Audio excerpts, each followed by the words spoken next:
I did my behavior modification project on not wearing a seatbelt regularly. I chose not wearing a seatbelt because it has negatively impacted my life in many different ways. To start off this project, I did some research. I went to the Center of Disease Control's website and found out that motor vehicle crashes are the leading causes of death in people aged 1 to 54 in the United States. 75% of those people who died weren't wearing a seatbelt at the time of the crash. I also found some interesting facts, such as males are less likely to wear seatbelts than females, and people aged 18 to 24 are also less likely to wear seatbelts when compared to older people. Coincidentally, I fit into both of those categories and I don't wear my seatbelt.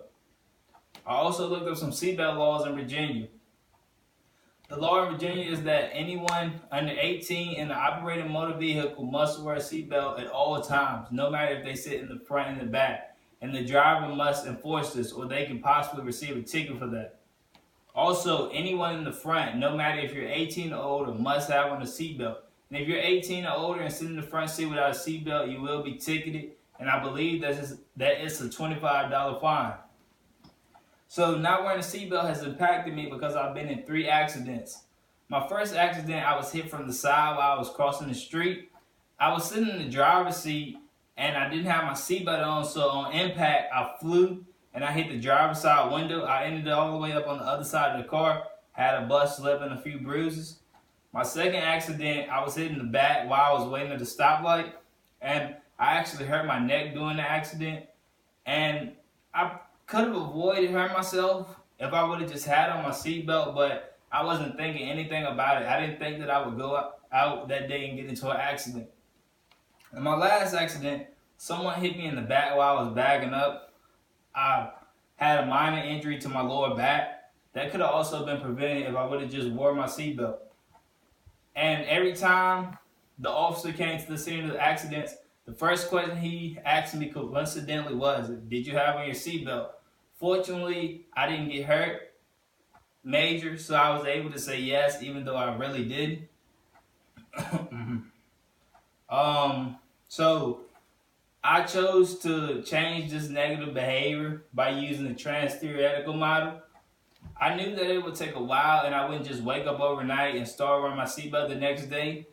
And the trans-theoretical model states that you have to go through a series of changes to actually get to the bigger change.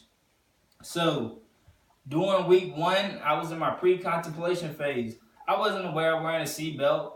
If I would have never took this class, I would probably still not be wearing my seatbelt. I wasn't aware and I didn't desire any change.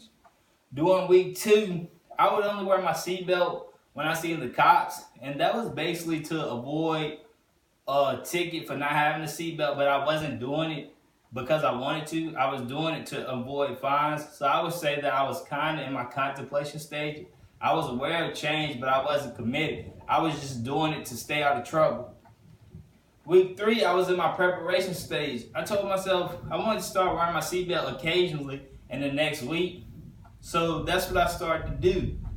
During week 4, I wear my seatbelt probably a couple days out the week. And when I did wear it, I probably would wear it for one trip. So maybe if I went to school, I would wear the seatbelt. But leaving school, going to work, I still wouldn't wear my seatbelt. Week 5, I was wearing my seatbelt regularly.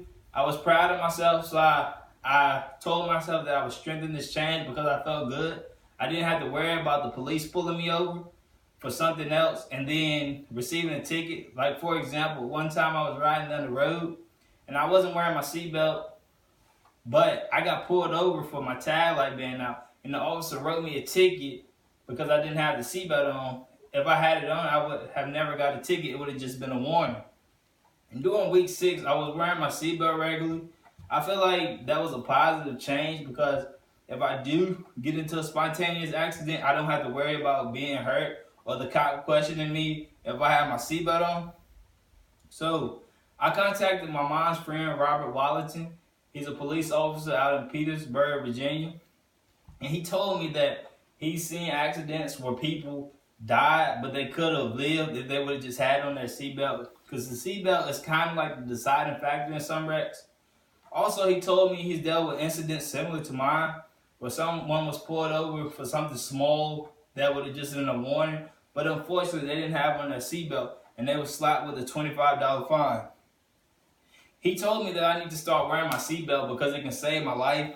I don't want my family to get a call saying that I was in a bad accident. I could have lived, but I didn't because I chose not to wear my seatbelt.